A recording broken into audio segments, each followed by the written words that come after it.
What's going on, guys? Thanks for tuning back into the Hook 937 YouTube channel. Today we're taking yet another step back so that we can take a better step forward on this GTO.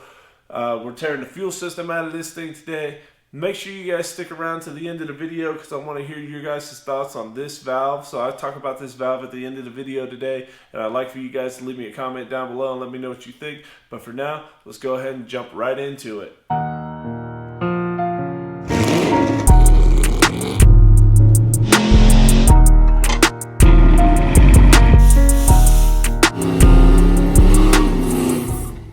Alright guys, so one of the next things we're going to do is we're going to remove this fuel tank. In the future, moving forward, I'm not going to be using this stock fuel tank anymore. So I'm going to be using an aftermarket fuel cell. I haven't completely decided what fuel cell I'm going to use or anything like that because it's kind of hard to decide given this trunk. Maybe I got to look at it a little better, possibly even build one and hydromat it or something like that. There's options out there, but regardless of which route we go with that, the fact of the matter is that this fuel cell is going to be coming out permanently. Also, some of the things that we removed up front in the last episode, the fuel lines and the wiring, terminate back here with the battery and the fuel lines here. So we want to go ahead and get those completely removed from the car and out of our way. So we're going to go ahead and disconnect the battery, get it out of our way, and then remove the fuel cell. So let's go ahead and finish gutting this trunk and get the vehicle just one step closer to where we can start putting things back in it for mock-up and measurements and things like that.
So on this factory fuel tank, I just sumped the bottom of the fuel tank here. So I just sumped the bottom of the tank right there. I have a valve here that doesn't allow, it's not allowing the fuel to come out. This is also kind of a high point. So I'm going to pull the cap, put it into the fuel jug there, try to get the fuel that's inside of here into my jug. So bit of a tricky process, especially here by myself. Let's try to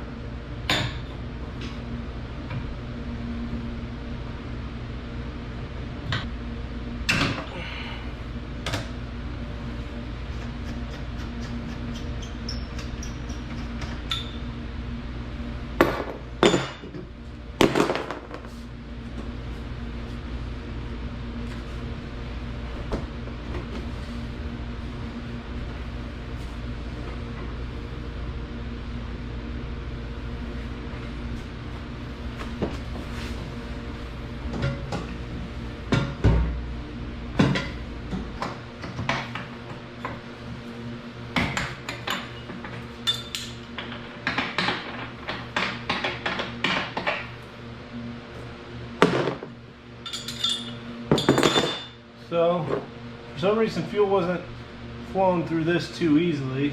I took it off. Now we'll be able to dump all our fuel out.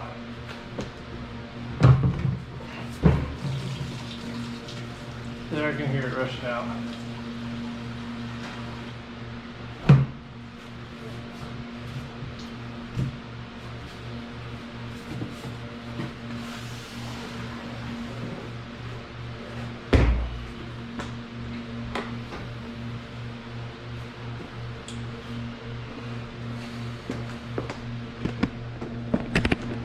All right, so the fuel tank sump here is a little bit of a high point.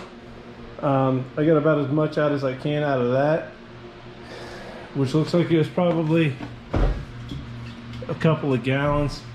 Nothing crazy, but the rest of that that's in there, honestly, I don't know how I'm gonna get it out.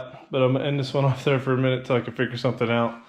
And I'm just fiddling around with the fuel tank. I don't want y'all to get too bored.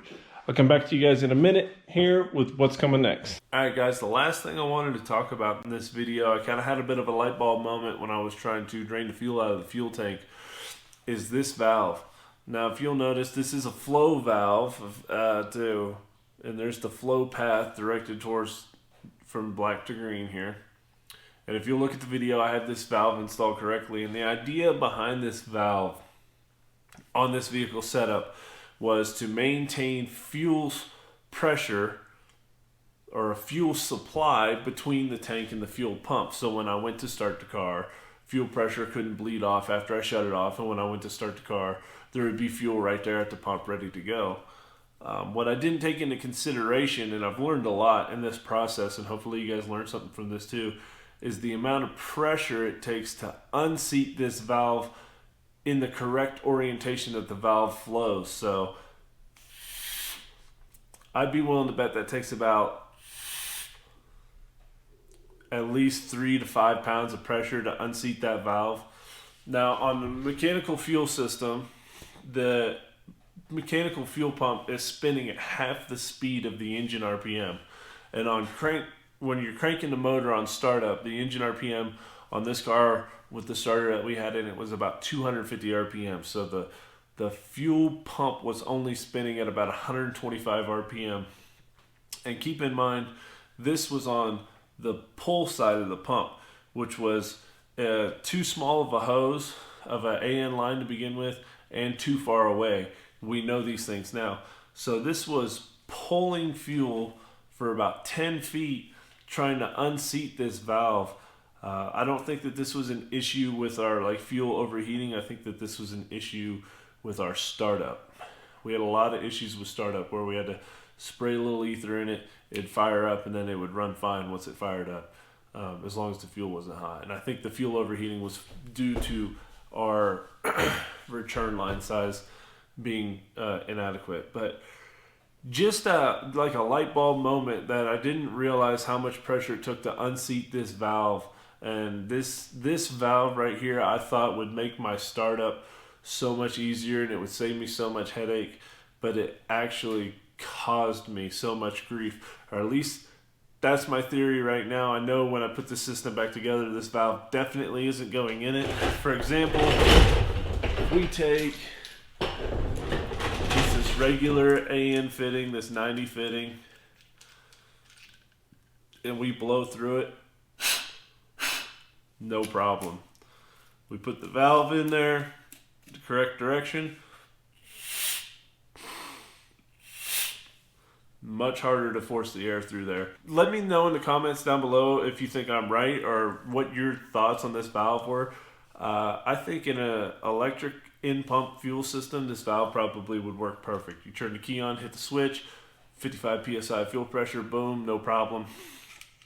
Unseat the valve, and you'll never see an issue. But in mechanical fuel application, throw it away. You don't need it. So let me know in the comments below what you guys think.